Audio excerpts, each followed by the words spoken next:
안녕하세요. 결혼 생활 1년 만에 이혼을 앞두고 있는 여자입니다. 돈이 웬수인 건지 아니면 남편의 자격지심이 문제인 건지 이렇게 결혼 생활이 끝나버릴 줄은 상상도 못했습니다. 24살의 친구 소개팅으로 동갑내기인 남편을 만나게 되었습니다. 둘 다 어렸으니까 당연히 결혼을 목적으로 만난 건 아니었고 가벼운 마음으로 만난 사이였습니다. 당시 저는 졸업을 앞두고 있었고 남편은 군대에서 전역해 3학년이었어요. 1년 정도 사귀다가 저는 유학을 갔고 남편은 졸업을 했습니다.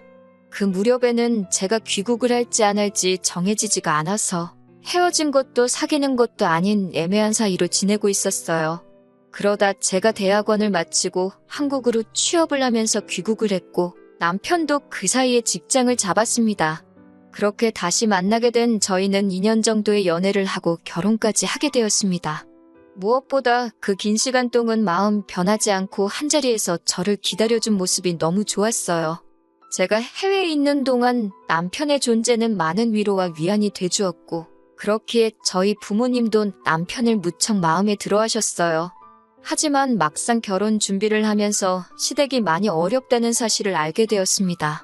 지방에 계시는 시부모님은 전에는 공장에서 근무를 하셨고 신우와 남편이 취직을 하면서는 일을 그만두셨다고 했습니다. 지금 두 분이 거주하시는 20평대 작은 아파트가 재산의 전부라 들었고 은행에 대출이 좀 있다고 하시더라고요. 남편 말에 의하면 신우들도 시집갈 때 자기들이 모은 돈에 대출받아서 갔다고 했습니다. 그런 사정을 전해 듣게 된 친정부모님은 걱정이 많으셨고 저에게 이 결혼을 진지하게 생각해보려고 하셨습니다.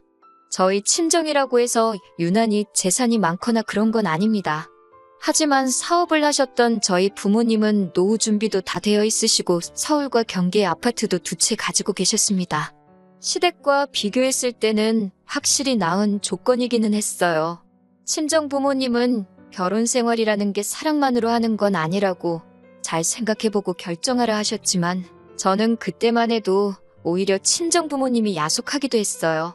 돈이라는 게 있다가도 없고 없다가도 있는 거라고 생각했고 아직 저희 둘 다 젊으니까 앞으로 열심히 벌고 모으면 된다고 생각했지 시댁의 경제 상황이 저희 부부에게 어떤 큰 영향을 끼칠 거라고는 생각지 못했거든요. 친정부모님은 제가 남편을 얼마나 사랑하는지 아셨기 때문에 이 결혼 못 시킨다라고 끝까지 말리시진 못하셨고 결국 허락해 주셨습니다. 단지 저에게 말씀하시길 살다가 힘들면 언제든 돌아오라고 하시더군요. 그렇게 결혼을 진행하게 되었습니다. 시부모님은 하객으로 부를 사람도 많지 않고 도와주실 능력도 안 되신다며 저에게 알뜰하고 간소하게 식을 올리라고 하셨습니다. 하지만 하나뿐인 딸이 결혼을 한다고 하니 친정 부모님께서는 해주실 수 있는 한 최고로 좋은 것만 해주고 싶어 하셨습니다. 친정아버지는 그냥 우리 쪽에서 다 부담하면 어떻겠냐고 하셨지만 저는 남편에게 부담을 주고 싶지도 않았고 친정 부모님께 그렇게 시작부터 손을 벌리고 싶지도 않았습니다. 그래서 결국 시부모님이 처음에 말씀하셨던 대로 간소하고 조촐하게 식을 올렸습니다. 결혼식도 지원을 못 해주신다 하셨고 신우들도 다 자기 능력으로 시집갔다고 했으니 경제적인 부분에 있어서는 시댁에 아무런 기대도 없었습니다. 그나마 다행인 건 결혼 전 친정부모님이 제 앞으로 해주신 작은 아파트가 있었기에 그곳에서 신혼생활을 시작하게 되었습니다. 이미 기존에 제가 쓰던 가구며 가전제품들이 구비되어 있었기 때문에 일단 서로의 예산이 허락하는 한에서 몇 가지만 바꾸기로 했어요. 그리고 여기까지도 저는 아무런 불만도 없었습니다. 종종 친정이나 시댁에 도움 없이 시작하는 사람들을 듣고 봐왔고 저는 개인적으로 대단하고 멋지다고 생각했거든요.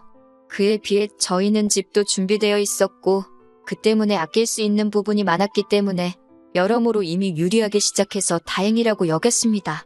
하지만 제가 시댁에 바라는 게 아무것도 없었음에도 불구하고 결국엔 돈 때문에 시부모님과 안 좋아지게 되었습니다. 저희 집들이 때였어요. 지방에 계신 시부모님도 올라오셨고 신우들도 왔어요. 제가 미리 준비한 음식 몇 가지와 배달 음식을 더해 한상 차렸고 다들 맛있다고 준비하느라 고생했겠다고 한마디씩 해주었습니다. 다들 하오 웃고 분위기도 괜찮았어요. 그러다 시어머니가 저희 집 TV를 보더니 TV가 너무 좋다 하시면서 우리도 TV를 바꿔야 되는데 그러시더라고요. 그러자 신우들도 맞아. 엄마 집 TV 너무 오래됐지. 전에 보니까 TV 바꾸긴 해야겠더라 하며 한마디 더 하더라고요. 저는 그게 저희한테 하는 말씀일 거라고는 상상도 못했습니다. 단지 속으로 저번에 갔을 때 화면 잘 나오고 소리 잘 나고 멀쩡해 보였는데 그 사이에 고장이라도 났나? 생각만 했어요. 그래서 시어머니께 TV가 왜요? 고장났어요? 라고 물었더니 시어머니가 저를 보면서 고장난 건 아닌데 니네 TV 보니까 좋아 보여서 그랬다 그러시더라고요. 그리고 결혼하면서 저희 친정아버지가 제 차를 바꿔주셨거든요. 남편은 연애할 때부터 차가 없어서 늘 제 차를 함께 썼고요. 아무튼 시부모님이 안 주무시고 바로 내려가신다 하시길래 그럼 제가 역까지 모셔다 드린다고 했습니다. 그렇게 시부모님을 차에 태워드렸는데 이번에는 연신차가 너무 좋다 하시면서 우리도 차 바꿔야 되는데 또 그러시더라고요. 제가 뭐 딱히 할 말도 없고 그래서 전 그냥 운전만 하고 있었습니다. 다만 아까 TV도 그렇고 왜 자꾸 저런 말씀을 하시지 싶기는 했어요. 집들이를 하고 며칠 지났을 때였어요. 남편이 우리 요즘 여유자금 좀 있나? 하고 물어보더라고요. 제가 조금 모아둔 돈이 있긴 한데 왜? 라고 물어보니까 아니, 그럼 우리 이번에 부모님 TV 좀 바꿔드릴까? 그러더라고요. 그래서 제가 신혼인 우리가 그걸 왜 바꿔드려? 아직 우리 거 살 것도 많은데. 그랬어요. 그러자 남편이 그때 시어머니가 갖고 싶어하는 거 저도 받지 않냐면서 그냥 하나 효도한다 생각하고 사드리면 안 되냐고 그러더군요. 그래서 제가 능력되면 자기가 자기 돈으로 바꿔드리라고 나는 그럴 능력이 안 된다고 그랬습니다. 그리고 그럼 우리 부모님은 뭐 해드릴 건데? 라고 물었어요. 그러자 장인 장모님은 돈 많으시잖아? 그러는 거예요. 제가 그래서 양쪽에 똑같이 할 거 아니면 싫다고 했어요. 남편 기분이 안 좋아 보였지만 저도 기분이 안 좋았기 때문에 더 이상 아무 말도 안 했습니다. 결혼 전부터 남편이 시댁에 한 달에 얼마씩 보내고 있는 건 알고 있었습니다. 하지만 남편이 없는 형편의 아들 서울로 대학 보내고 매달 얼마씩 지원해 주신 게 감사해서 이 정도는 해드리고 싶다고 했기에 저도 그 부분에 있어서는 아무 말도 하지 않았고 그만하게 하지도 않을 예정이었어요. 사실 남편 논리대로면 저희 부모님도 돈이 남아 돌아서 저 대학 보내고 유학 보내주신 건 아니니까 평생 열심히 아끼고 모으신 걸로 해주신 거니까 저도 남편 생각처럼 친정에 돈도 드리고 싶지만 저희 친정 부모님은 제가 잘 사는 게 중요하다고 당신들은 신경 쓰지 마시라 하셨거든요. 하지만 뭐 그거야 가족마다 사고방식이 다를 수 있으니까 시댁이 잘못됐다고 생각하지 않습니다. 하지만 적어도 남편과 제가 가정을 이뤘으니 지금부터는 양쪽에 엇비슷하게 해야 된다고 생각하거든요. 그러다 얼마 전에는 남편이 시어머니에게 골프클럽을 사드리자고 하더군요. 그래서 제가 웬 골프채? 라고 물었어요. 그러자 남편 하는 말이 시어머니가 저희 어머니가 골프 치는 걸 아시고서는 당신도 배우고 싶다 하셨다는 거예요. 그래서 뭐 배우시는 건 상관없는데 골프클럽을 왜 우리가 사드려야 되는 거냐고 하니까 그럼 골프채도 없이 골프를 어떻게 배우냐고 하더라고요. 그래서 제가 아니 골프클럽을 살 돈이 없으시면 앞으로 골프는 어떻게 치시냐고 필드 나가고 하는 것도 다 돈 든다고 그랬어요. 그러니까 저더러 사주기 싫으면 싫다고 하지. 사사건건 트집 잡으면서 뭐 그런 것까지 따지냐고 그러는 거예요. 하지만 저는 사람이 취미생활이건 뭐건 자기 능력껏 해야 된다고 믿거든요. 냉정하게 말해서 저는 저희 시어머니가 골프를 취미생활로 즐기실 여력이 없다고 생각하고요. 그래서 나는 못 사드려. 그러니까 자기가 하나 사드릴 수 있으면 사드려 그랬습니다. 그런데 남편도 자기 돈으로 사주기는 아까운지 제가 그렇게 말하면 꼭 안 사드리더라고요. 아무튼 그 일이 있은 뒤 저도 마음이 편치만은 않아서 친정어머니께 이런 일이 있었다 말씀을 드렸습니다. 그러자 친정어머니는 그냥 하나 사드리지 그러냐고 하시더라고요. 그래서 제가 나는 이게 이번이 처음이 아니다. 앞으로 이런 일이 번번이 있을까봐 걱정이 된다고 그리고 앞으로 우리도 애 낳고 하면 돈 들어갈 일이 투성이니까 미리 준비도 해야 돼서 안 될 것 같다고 그랬습니다. 친정어머니도 제 말에 동의하시고 이해해 주셨지만 그래도 시어머니와 제가 괜히 껄끄러워질까봐 걱정하시는 눈치셨어요. 친정어머니는 저에게 그러면 엄마가 쓰던 골프클럽이라도 일단 가져다 드릴래? 그러시는 거예요. 취미로 배워보신다는 거니까 한번 해보시고 정말 재밌으시면 그때 사는 걸 생각해도 되지 않겠냐고요. 제가 생각해봐도 좋은 생각인 것 같아서 그러겠다고 했어요. 그리고 남편에게 이 소식을 전했습니다. 그러자 남편이 난리가 났어요. 시어머니를 거지로 아냐면서 어떻게 장모님이 쓰던 걸 시어머니를 가져다 줄 생각을 하냐고요. 제가 우리 형편에 당장 새 것 싸드릴 능력은 안 되니까 나는 좋은 마음으로 가져다 드리려는 건데 뭘 그렇게 난리냐고 그러니까 자기는 자기 엄마가 불쌍해 죽겠대요. 고생고생해서 자기를 이만큼 키워놨는데 자기는 효도도 마음대로 못한다면서 너무 죄송스럽고 미안하다는 거예요. 그 말을 듣고 있는데 어이가 없더라고요.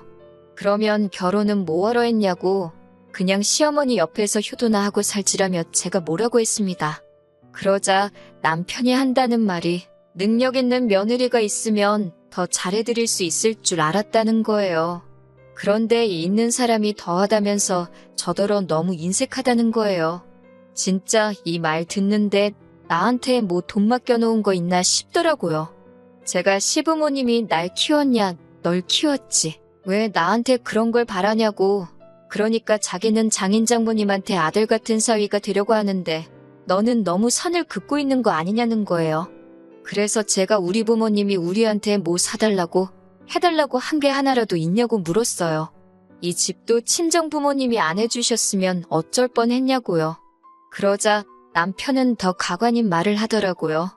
이 집만 아니었으면 신혼부부 특혜로 대출받아서 더 좋은 집에서 살 수도 있었는데 이 집 살면서 집값 오르니까 저만 혜택을 보고 있는 거래요. 대출받아봤자 전세밖에 더 가냐고요. 그리고 저랑 살면서 이 집값이 오르면 결국 그 돈 남편이랑 저랑 같이 쓰고 살지 저 혼자 먹고 살 거 아니잖아요. 그런데 어쩜 속으로 저렇게 멍청한 생각을 하고 있나 싶더라고요.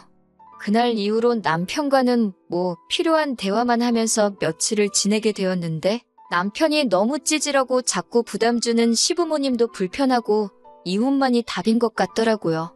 그래서 남편에게 그냥 이혼하자고 했어요. 이런저런 스트레스 받기도 싫고 괜히 죄책감 느끼는 것도 짜증난다고요. 그랬더니 남편은 세상 천지의 어떤 며느리가 시부모님한테 뭐 하나 사드리기 싫다고 이혼을 하냐면서 자기가 미안하다고 그렇지만 자식된 입장에서 부모님께 잘해드리고 싶어서 그런 거니 저더러 이해해달라고 하더라고요. 그렇게 사과 같지도 않은 사과를 하면서 자꾸 스스로 합리화시키는 남편을 보니 더 정이 뚝 떨어졌습니다. 그래서 이혼을 하려고 알아보니 이런 사유로는 이혼을 하기가 쉽지 않았습니다. 그래서 집을 팔려고 내놨어요. 그러자 남편이 그러면 우리는 어디 가서 사냐고 하길래 나는 친정에 들어갈 테니 당신은 당신 알아서 하라고 했습니다. 남편은 어이없어 했지만 이 집은 전적으로 제 것이니까 남편의 동의 같은 건 애시당초 필요하지도 않았어요. 며칠 전에는 남편이 죽어도 안 나간다고 버티길래 결국 경찰까지 불렀습니다. 결국 남편은 저에게 독한 여자라며 치사하고 더럽다고 시댁으로 갔고 이 상황을 알게 되신 시부모님이 저에게 전화를 걸어 막말과 악담을 퍼부으셨습니다. 그건 고스란히 녹음되어 제가 가지고 있습니다. 변호사 말에 의하면 이런 식의 폭언이 몇 차례 반복되면 이혼 사유가 될 수 있다고 잘 모아두라고 하더군요. 시간은 좀 걸리겠지만 벌써 마음은 홀가분합니다. 처음에는 마음 한구석으로 왠지 모를 미안함도 있었지만 그것도 이제는 후를 털고 마음 편하게 살아보려고 해요.